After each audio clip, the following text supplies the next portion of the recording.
құрылыс саласына келгеніме 40 жыл болды.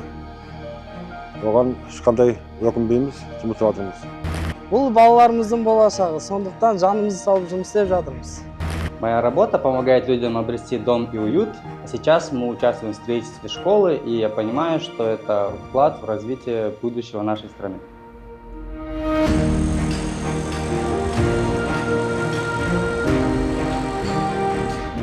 Мы строим не просто здание, а историю Казахстана. Әрбір кірпіш Қазақстанның өркендеуіне менің қосқан үлесім деп білемін. Горжусь тем, что моя работа делает жизнь людей лучше. Наш труд – это фундамент для будущих поколений.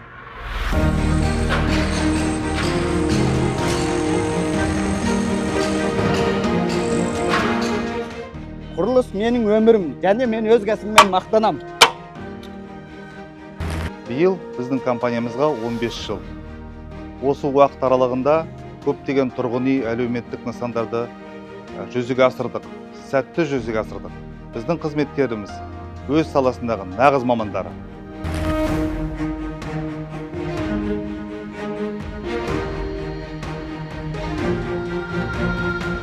Мы постоянно улучшаем свою работу, адаптируем под современные реалии. В строительной сфере мы первыми внедрили электронную систему Е-Курнус, проект комфортной школы, перевели в электронный формат. Это большой рывок вперед в строительной отрасли.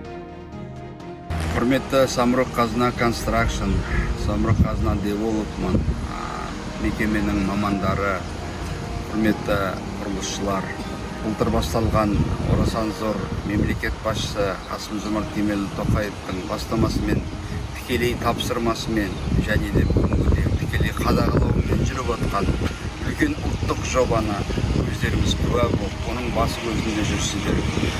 Демалысқа қарамай күні-түні мен сіздерге алғысым шексіз. Бұл жоба дүние жүзінде жоқ жоба. Сіздерді кәсіби құрылысшылар күнімен құттықтаймын шын жүректен.